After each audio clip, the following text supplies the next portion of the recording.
So welcome to Bringing Home Baby. So this is our, you give birth, but now what? I'm Dr. Megan Beach-Gomes. I am a member of Kemper Pelvic Physio, and I'm presenting here with Jasmine of Cozy Haven Counseling. So just to give you a little background, I am a pelvic rehab pain specialist, and I am certified in pregnancy and postpartum clinical exercise. As a pelvic health physical therapist, I work with all conditions kind of below the belt. So that can be pelvic pain, issues with urinary symptoms, bowel symptoms, and of course, pregnancy, which is my biggest focus here. I'll give that to you, Jasmine. Hi, my name is Jasmine Fraizer. I am the owner and perinatal trauma therapist here at Cozy Haven Counseling. And I specialize in perinatal mental health, which is just all things pregnancy and postpartum mental health, with a focus on trauma. And so I have an office in Marietta, and yeah, I think that's it. Alrighty. So just to go over today's goals is very much kind of a crash course on the expectations for your body during this really brief postpartum period. We're not going to get through everything postpartum. Probably not going to even get through everything that you can experience in those first 6 weeks. Which is why we kind of have just these basic goals set. So I want you to be able to establish a timeline for your postpartum recovery and what realistically that can look like for you. I want you to understand on how to start taking care of your scars, wherever they may be, and then also learn some tips and tricks on how to safely reintroduce movement back into your life. And then we'll also go through like understanding the difference between baby blues and pregnancy or postpartum depression and anxiety, or PMADS, as well as normalizing the emotional ups and downs of new parenthood and what is normal, and also kind of like when to look for help, and then also learn simple self-care tools and how to seek the help. Alrighty. So going on to what the timeline actually looks like, and 6 weeks is that really a magic number? So it's that number we hear all the time, whether you're told that you can start exercising 6 weeks, whether you're told you can start having sex, that is the big boundary line. And so is that enough? Simply no, it's really not. Again, it's kind of that boundary we give of the healing time, but it's really only a timeline for uterine healing. While there's a very rapid period of change in your body, again, it's only the time that uterus takes to kind of shrink down. And I want to really point out this 6-week timeline because it kind of gives us some misconceptions of, one, how you should feel in that postpartum period. We think and we hear a lot about bouncing back at 6 weeks, and that might make you kind of feel a little different of, why do I not feel better? Why isn't my body moving the same? Why do I feel so much weaker? And on the other hand, the spectrum, where it might be telling you you can't move for 6 weeks, and that really does a disservice of the movements that are required as a new parent. So whether that is holding your baby, moving a car seat, especially picking up maybe an older child if you already have one. And then also, what does actual exercise look like? I don't want you to go from 0 to 60 of, all right, I've been doing nothing for 6 weeks and now I'm going to go start for a run. We want to have that progressive overload, and there are still safe things you can do immediately postpartum. So realistically, what does this timeline look like? Now you have to give yourself some grace as you go into this healing period. You have 9 months in, you want to give yourself 9 months going out. So at a minimum, muscle tone and connective tissue takes about 6 months to go back to that pre-pregnant state. And that's an absolute minimum. And that excludes what the genitourinary system looks like, which can often take longer, because if you've had any type of trauma to the vaginal canal, that is kind of what pregnancy and delivery is going to look like. Now, this is very much a minimum timeline because there are factors into healing that can prolong that healing period. Number one is your estrogen status. So anyone postpartum is going to have very low estrogen, which can delay healing, especially within vulvar tissue. If you're lactating, that's going to prolong that low estrogen state. And that's not to say you should stop breastfeeding or pumping for your baby early. It's just kind of giving you what does that timeline look like and why you might be different than a peer. Number two, sleep. You need a lot of sleep to heal. If there's one thing that the postpartum period is known for, it is lack of sleep. So if your baby's waking up really often, if you're waking up just to pump, that can prolong what that healing period looks like. And then you also have just the intrinsic differences from person to person. So we have that tissue flexibility. If you have not a lot of collagen support, it's going to take a little while to, again, for things to come back and sort of reknit themselves.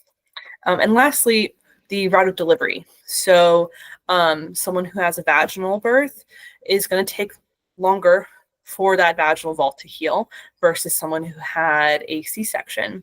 Additionally, an emergent C-section or an unplanned C-section is going to take longer to heal than a planned C-section. Okay, so lots of variables into healing. So make sure during this time you give yourself a lot of grace. The healing period is very much a marathon. So don't use that 6-week marker as your guide there. All right, next we're going to talk about scars. So there are 2 big types of scars to really consider during this postpartum period. One is scary, but perineal tears. And there are a few different types of those. We think of perineal tears as in the perineum area. So that's kind of below the actual entrance of the vagina. Then we have a few different types. So there's a sulcus tear, which is within the vaginal vault. You can have labial tears, periurethral, so right around the urethra, and then periclitoral. All of these are very common. With that being said, you can reduce the potential severity of a tear by doing any perineal massage starting around or a little earlier than 36 weeks. It really can help. So I recommend if there's anyone pregnant right now to get on that. But once the scar is there, you still want to work on it, period. There is partially what you want to work on is desensitizing it. So anytime you have a scar anywhere in your body, as it heals and as the nerve that may have been torn heal, it's going to try and get sensation back. And with these types of like scary scars, a lot of folks won't actually touch it at all besides maybe pouring water to clean it. But this does, again, disservice to yourself because if you're not getting sensation to that area, your brain can fill it in. And sometimes it can fill in that absence of sensation with pain. So you want to just start briefly by touching. It can be external. It can be on areas around where you might have had a scar. Make sure your hands are clean, but you want to get closer and closer to where your scar may be to give that non-painful stimulus to it. Okay. As the scar heals, this can be at a minimum of 2 to 4 weeks, but closer probably 6-ish weeks, you can actually work on mobilizing it. So, at the entrance of the vagina, kind of pushing with your finger, holding around, giving more and more pressure to the area to help the tissue around it move better. There are tools you can look at to help with that healing as well. Peri-bottle, just to help you clean off, especially after any type of like bowel movement. Useful ice packs, you can make them, you can buy them. No matter where you get them, you're probably going to want them. Seat cushions, especially if you have a higher severity or higher grade of tear, just being able to elevate your perineum off of a chair, very useful. And then witch hazel, which can also help with the healing part and just feels really nice on your skin. Right. Next one, C-sections. These can also be really scary, especially if the surgery was emergent or unplanned, or even if it was planned, if it feels really traumatic to you. Again, when we don't touch an area, our body can fill that in with pain. And I've had lots of people come in, a few months postpartum and they haven't touched their scar because it just feels so alarming to them. It was such a traumatizing experience, and their pain is all over their abdomen, even though that incision was relatively small. And so, you still do want to touch it early on, even if you just look at it, touch over your clothes. It doesn't have to be crazy, but giving these or bridging that gap, just desensitizing it, is important to do early on. And if this feels really traumatic and scary to do, Jasmine is the perfect person to go to for that. Okay. And that is why a team approach is always going to be useful for that C-section. Alrighty. And so I want to point out a lot of these C-sections care tools are going to be very similar to perineum care, because if you did any pushing, you're probably going to still want some support for your perineum. So peri-bottle ice packs are going to be key there. You can also start using a silicone scar sheets or vitamin E oil at around 2 to 4 weeks postpartum, as long as that scar is healed and non-weeping, and can really help with the appearance of the scar. And then later on, past the 6 weeks, we're talking about, but 10 to 12, a silicone cupping set to get things really moving can be useful. All right. Let's talk about pressure management. So we have our core system as a whole. There's 4 parts. At the top, you have your diaphragm, helps the lungs move. You have your ab muscles in the front, the pelvic floor on the bottom, and then your back. This creates a solid core, and we kind of think about like a soda can, in that it's really dependent on pressure for strength. So if you know, like a soda can, you can stand on it as long as it's not open. It's super strong. As soon as you pop that tab, that can like really crumple. Not to give like an alarming thought, but of your body crumpling, but a lot of stability and rigidity from pressure itself. Now, this core system, of course, it's meant to get disrupted in pregnancy. Diaphragm can't move quite as low because your baby's taking up space. Abdominals get stretched. Your pelvic floor is on more tension. And then in the postpartum, that can really be apparent when things feel a lot different. Your center of mass is different because baby's no longer there. So a lot of compensations that can start in pregnancy can be really, really apparent in postpartum, and can create a lot of excessive downward pressure. And I highlight that because anytime there's more downward pressure, then there is ability to create upward pressure in your pelvic floor that can create some symptoms such as leakage or vaginal heaviness from a prolapse. Okay. Additionally, if you have some mismatch in pressure of how your abs are working, that can also create something you might be familiar called diastasis recti, which is kind of a thinning and spreading of the abdominal muscles, and creates a little bread loaf or dome in the middle of your abs. Okay. So some easy things you can do right away when you're working on getting strength back and you're working on re-coordinating things, is to just manage the pressure itself. So if you're going to lift something heavy, such as your baby, or a car seat, or a load of laundry, you want to think about exhaling with exertion. So we're just getting that pressure to come upwards instead of downwards. Additionally, we've probably all heard about someone sneezing and then leaking. And so one thing you can do is just change what your body is actually doing. So you're going to just shift your weight to the side. If you're sitting down, you're going to just like sit and your weight onto like one butt cheek. If you're standing, you're just going to shift your weight to a leg. The pressure, instead of going directly into that more vulnerable pelvic floor, is going to go actually into your hip joint, a little more steady and stable. And then there's something called the knack technique, which is the squeeze before you sneeze. And you're just going to gently squeeze your pelvic floor and then shift and then sneeze there. Okay, so useful if you can predict a lot of pressure going downward. Now, real quick, we kind of go through some posture of how to hold your baby. So this is me with a borrowed baby. But that first one is what I see a lot of. And then people ask me, why does my back hurt? So your back hurts because everything is compressed in the back here. You're pushing your abs out to hold and make a little shelf for your baby. And then your femurs are getting kind of shoved forward, which is actually compressing the glutes a little bit. So there's something called mom butt, which you may be familiar with, in that the muscle can actually disappear because that length tension relationship is no longer optimal. And so holding your baby, making a tube of your pelvis sitting directly underneath your rib cage, so you're one rigid soda can and core, and then holding your babies now an arm workout, but it's way less pressure on your pelvic floor. It lets your glutes do their thing. You have to use your abs a little bit more, but again, it's supposed to be a little bit of a workout here. All right, now, how do we actually reconnect with your core?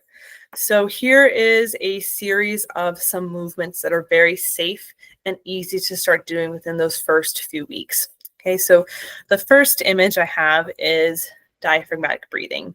And Jasmine will go over this a little bit later. But if you want to think about that sort of little image I had earlier of that relationship between your diaphragm and pelvic floor, it's really important to establish that connection early on. So as diaphragm goes lower, pelvic floor goes lower and can relax, and then vice versa. They can lift as you exhale. Your diaphragm has been sitting up high for a few months now. So being able to let it go lower and breathe in your lower rib cage, not just your chest, have it expand throughout your whole back and your lower abs kind of over your bladder. So you can just put a hand on your chest, hand right above your bladder, and it should feel like they're either moving equally or more movement is happening lower down than your top hand. If this is really hard, you can flip over and lie down on top of a bunch of pillows. That pillow is going to take place of sort of the path of least resistance. So now that your abs have been stretched for a few months here, they might have too much going on. You're not feeling a stretch in your back. So laying down, going to bias more of that expansion into your back, open up what has been feeling so tight for so long. Okay. Next we have just pelvic tilts. Simple, easy, you can do them right away. You can do them just like immediately postpartum. Just rocking your pelvis back and forth. It has little abs to it, so you're going to have to kind of feel those connecting, like zipping up from your pubic bone to your ribs. I'm showing these seated, but you can do them lying down. It's also a great place to do it. And when you're lying down, you can kind of use your glutes to cheat a little bit to kind of regain that rhythm. A little lower in that second row, I'm doing a bridge, just a regular glute bridge. And this is a great just straight up glute exercise that's very easy to do on. But I'm highlighting this movement in particular because this is what I call a pelvic relief position. So you can do it actually actively like glutes, or you can put a bunch of pillows underneath and just hold there. But if you have a lot of swelling, it feels really uncomfortable in your vagina right afterwards, just lying down for about 10 minutes a few times a day can really help with some of those symptoms there. Okay. Next, let's go through some stretches. Again, we want to get your back moving when it's been pretty stiff for a few months. So whether that is a thread the needle or an open book stretch, these are really safe to do as long as you haven't had a C-section. Okay, if you had a C-section, you can try, and it just shouldn't feel like it's a lot of pulling. So it's kind of a person by person dependent. Same thing with the cat camel, which is in the next image there, is you want to be able to move, but nothing that feels like it's pulling uncomfortably on that incision site. All right, next we have some just general ab engagement ones. This is a tabletop march. So you're going to just lift up one leg into a tabletop position, bring it back down and lift up the other leg. Hands are on your hips because the goal is you're not letting your hips sway side to side. It should feel, if your hands are on your hips, you should just gently feel your abs connect and kind of tense a little bit with each leg lift.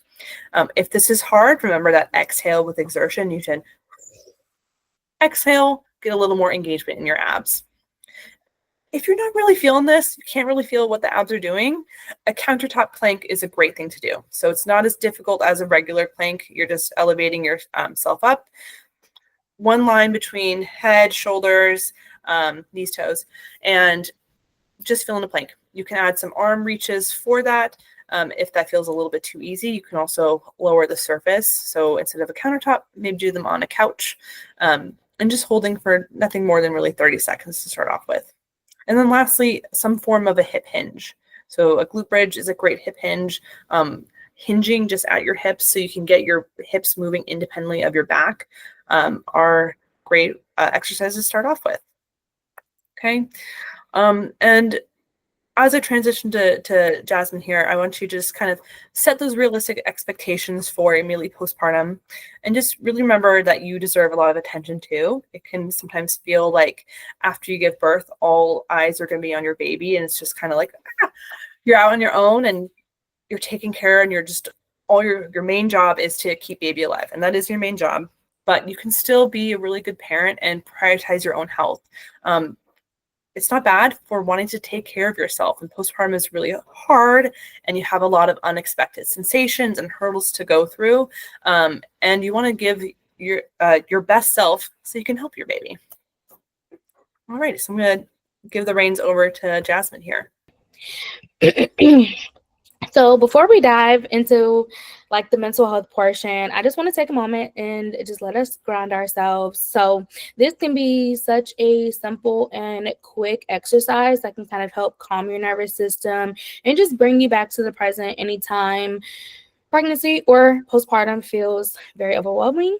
Okay, so first, I just want you to place the one hand on your heart and the other on your belly. And I know Megan mentioned earlier the diaphragmatic breathing, and so this just is going to be some of that. Okay, and so take a slow, deep breath in, and then I want you to gently exhale.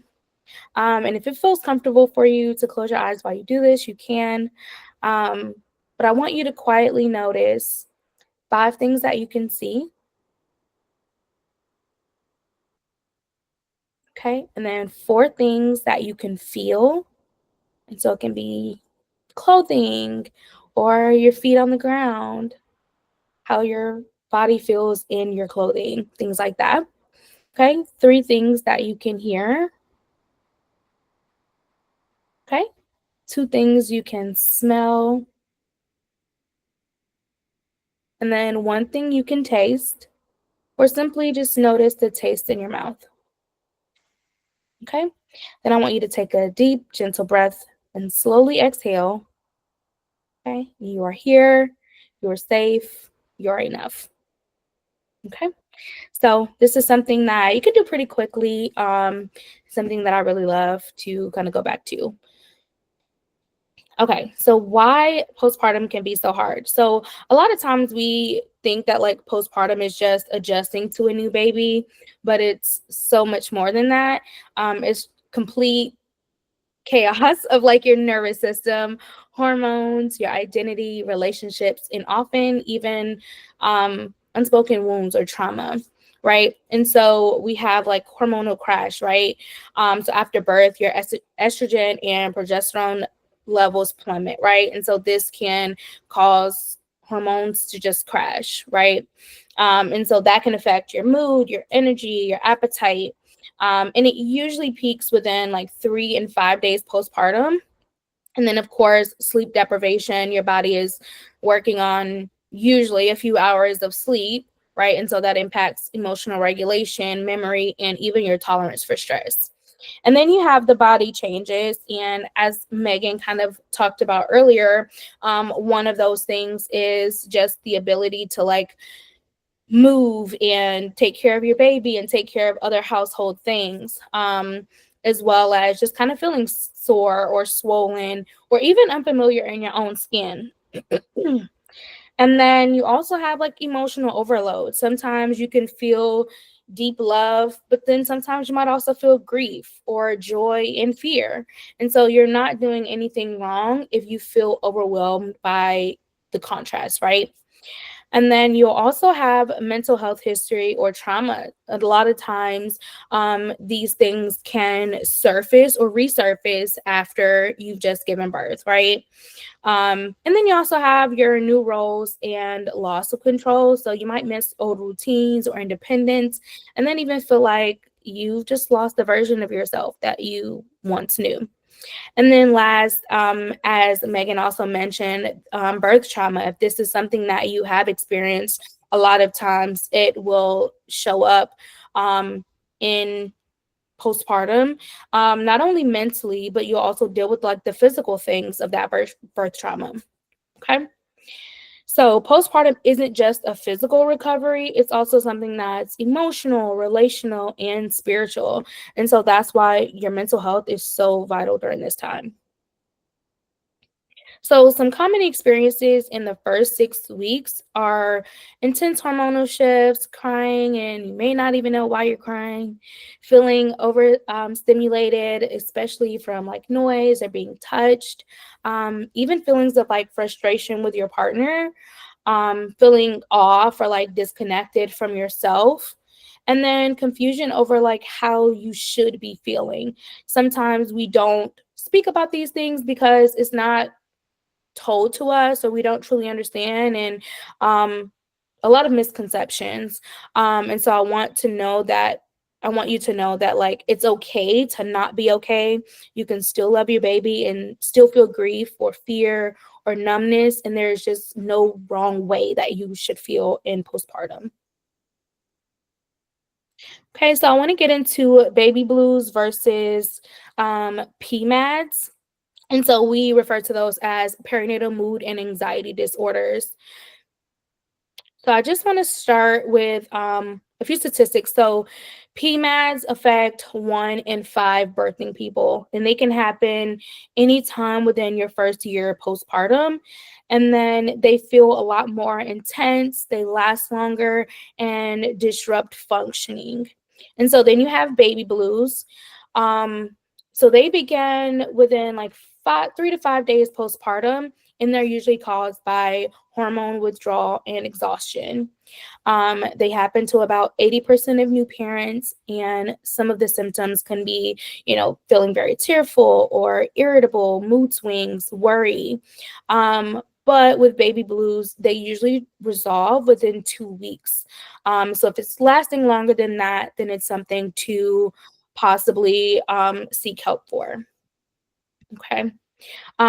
So a few of the symptoms of like postpartum depression versus anxiety is postpartum depression is persistent sadness or numbness, usually a loss of interest in your baby or life, excessive guilt or hopelessness, irritability or rage, and thoughts of harming yourself or your baby. And then you have anxiety, which is more constant worrying or racing thoughts. Sometimes you may struggle with like being able to sleep, even if the baby's sleeping. You might have panic attacks or a lot of like intrusive what if thoughts. What if I drop my baby? Or what if X, Y, and Z happens to the baby, right? And so I want to use that and then talk about postpartum OCD. And so when you have postpartum OCD, it's going to be more intrusive, unwanted, and distressing thoughts about your baby, or about like harm coming to your baby or yourself. And so it definitely differs from anxiety. So just being mindful of like what these symptoms can look like and how they will differ from anxiety. And so you can also have very compulsive behaviors or rituals. So like excessive checking, cleaning bottles, reassurance seeking, a lot, it's an excess, right? Versus, and then also recognizing that these thoughts are irrational. So you might have a lot of like, what if I drop the baby thoughts, but you know that these thoughts aren't rational. You know that like you can't stop them from happening, and there's nothing that can kind of really bring you back down from that. So it's high anxiety is usually linked to these obsessive fears. And then last, it is different from typical worrying, and it can be frightening and isolating. And then the last thing, postpartum psychosis. So this is something that is pretty rare, but when it happens, it is a medical emergency. And so if you experience any of these signs or symptoms, then, or you notice a loved one that has experienced any of these, then definitely seek help right away. So that can include hallucinations or delusions. So seeing or hearing things or having like really out of the way beliefs. Severe confusion, paranoia, disorganized thinking, extreme mood changes or unusual behavior, the inability to sleep for several nights, and thoughts. And so these are not just thoughts that can kind of come and go. These are usually thoughts with either intent and or a plan to harm yourself and your baby. So again, if you know of anyone that is experiencing these symptoms or you're experiencing them, it is a medical emergency. So a few red flags to look out for. during this time period is emotional symptoms that last longer than 2 weeks. You feel like you can't sleep, you can't eat, you can't even function, even if your baby is okay. You feel disconnected from your baby, your partner, and yourself. And then we're going to talk about that one in a little bit more. And then having scary, unwanted, or obsessive thoughts, and then thinking of harming yourself or your baby.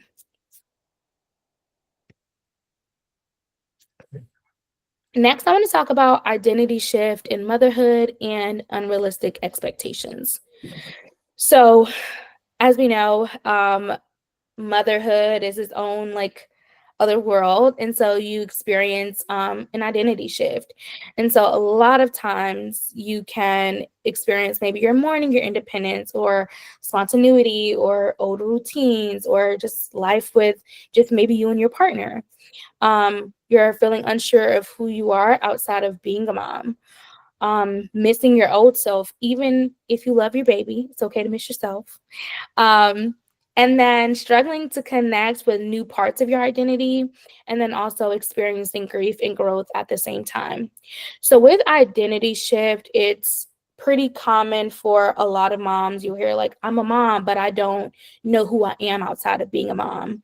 And so that is something that is very normal, but we also want you to know that it's, while it is normal to maybe mourn your old self or your old life, that you still exist underneath just being a mom. That doesn't have to be your whole identity, even if it shifts just a little bit, right? So definitely something to consider in the first 6 weeks, but then also beyond that time period as well. And so letting go of unrealistic expectations. So as Megan stated earlier, we think about snapping back, right? And social media or even the like thoughts that we have about ourselves, like what does being a mom look like, or what is the expectations that I have for myself. You don't have to snap back physically or emotionally, right? These are things that your body has just is completely changed, not just physically but mentally. And so there are adjustments, there are changes, and it's okay to not have that expectation of feeling like you just have to snap back, whether it's physically or emotionally or mentally.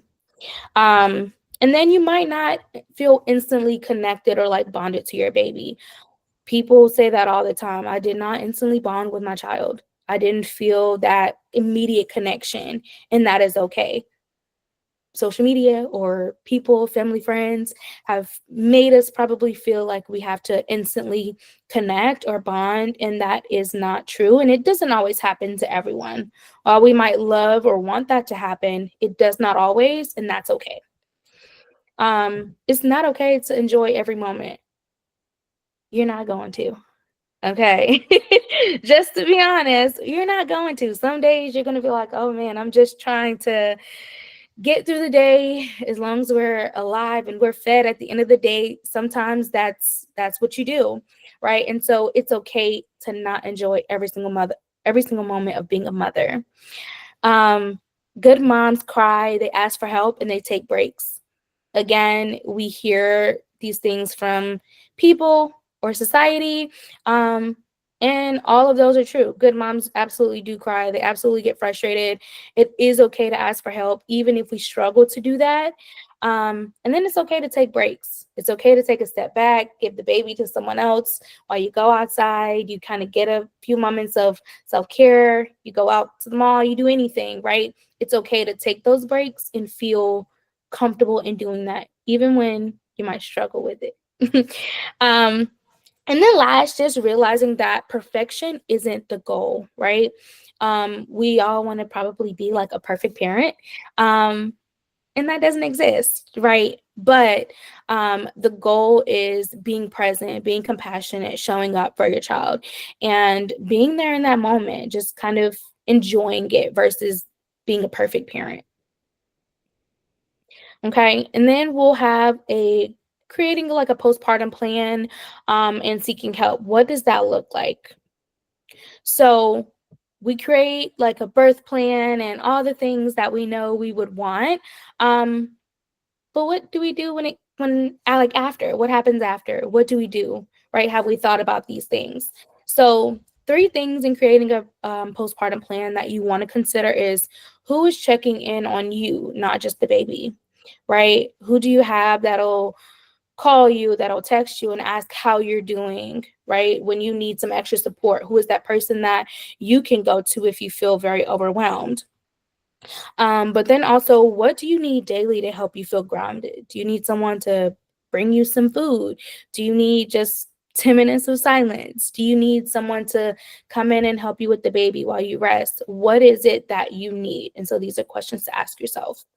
And then last, what's your emergency plan if things feel like they're becoming too much?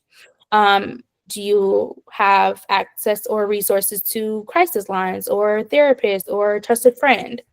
So the next slide, I just have a few resources for help. So we have the National Maternal Mental Health Hotline. You can call or text that number if you need support. We also have Postpartum Support International. You can also call this number or text for support. Then they also have their website where you can find therapists as well, find support groups that are near you, just kind of find it's kind of home for a lot of resources. Then you also have the National Crisis Text Line. So you text home to 741-741, get some assistance there. And then we also have, of course, the National Suicide Prevention Hotline. And so you would just call 988. Then the next is just a few websites that we have where you are able to search for therapists near you. And you can just kind of look at them at your leisure. And then a few realistic self-care tips. I know sometimes it is hard to feel like I don't have time for myself with a newborn baby, but these are things that you can do maybe with the baby right next to you, right? Or just things that you can do that don't take up much time that can kind of help bring you back down when you need it. So one, of course, would be the 5-4-3-2-1 exercise that we did in the beginning, also diaphragmatic breathing. And then we have something that I personally love, which is micro rest. So just laying down flat for 5 minutes, no phone, no tasks, just breathe. And then also a connection check-in, having someone that you can call or they'll check in on you. And not asking about the baby, just asking about you. And then a grounding mantra, which is also very helpful. I am doing enough. I am safe. This will pass. And then also, if this will help, maybe writing these on like a mirror or putting them on sticky notes and putting them around. That is also very helpful. Body kindness. So saying one gentle thing to your postpartum body every day. A lot of times we are very hard on ourselves about maybe not snapping back or not feeling how we want to feel. So just being kind to your body. Going out in nature, maybe opening a window or stepping outside barefoot, feeling the grass and getting some sun. And then last, hydrate and breathe. So two things that are very easy. Take some deep breaths, get some water in, your two free survival tools. And then last, how to work with me. I have listed just my website, my email address, and then you can call or text my phone. And then I also offer individual therapy, group therapy, and support groups. And I actually have a support group that will be that'll be rolling out pretty soon. So be on the lookout for that. And yes, thank you so much for just joining us today. We're so glad that you're here and you're not alone. And yeah, have a good one. Awesome. Thank you both so much for all of that. I know I learned a lot, so that was fantastic. I wanted to read, we got a question in the chat. And it said, the answer is probably it depends, but curious if you have recommendations on when to plan for a family, and or plan for family members to visit and meet the newborn. We will be so overwhelmed with recovery and getting used to being new parents that most visitors, siblings, cousins, aunts, uncles should wait until a month later rather than the first few days. Question. I'm assuming this question is for me, so I will take it. And yes, I think it depends. I will say I think it depends on your capacity. Some people, they are, they hit the ground running and they're like, hey, everyone can come over and see the baby. And others, that is not always the case. So it really just depends on your preference and what you're up for. And if it is a month, that is absolutely fine. If it's longer than that, absolutely fine. And if you're okay with, and you have the capacity and the space to kind of welcome all the family and friends that are wanting to visit, then in a few days, then that's fine too. So it just depends, but kind of look at your capacity, how you feel, and are you okay with setting the boundaries that come with maybe saying, hey, let's wait it out. And I think that might be a question that you can answer better once your child is here, and you feel how you feel physically and mentally, and you're like, I thought it was going to be a few days, and now I'm like, let's wait a couple weeks. This is obviously my non-professional thought. I had a patient who told me that she did this, and I thought it was such a great idea. She had her family trade for baby access, and so she had family like, you have to come over, you have to do a load of laundry, and then you can see my baby, or you come over and you do a load of dishes, and then you can see the baby. So, which I thought was really clever, because then people got to come over and then they felt like they were, using their time well, and from then like, then all the parents were like totally happy to like have that good trade, because then they got that mental load to get taken care of, and everyone did it. And it was super silly, and what a great fun idea. We had another question that says, if I have 9 weeks left until my due date and I have mainly been doing cardio but not a lot of strength training exercises, what are 2 exercises I should start definitely doing now? Also, congratulations. That's so exciting. Yeah, so one of my best exercises, it's really person dependent, okay, is a squat. It's simple, but I like it for a few reasons. Number one, if you're going to go into a squat, you have to have some pretty good range of motion that you need for the actual delivery day. And number two, it's such a full body exercise. So you're obviously working the legs, but you have a little core into it. You have to kind of work on that breathing component to lift. With that, there's a caveat of you should feel very good when you're doing it. You shouldn't have like increased pelvic heaviness. It shouldn't be painful. Anything, no, definitely should not be leaking when you do that. That's a good one. Other one is like a monster walk. So it's like kind of a simpler version of a squat, but it's going to get the buns moving there.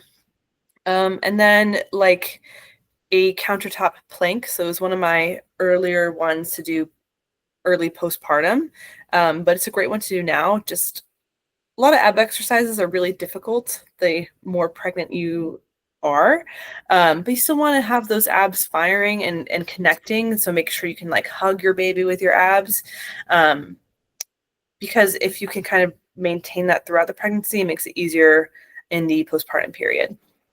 Thank you for joining us today. Yeah, thank you.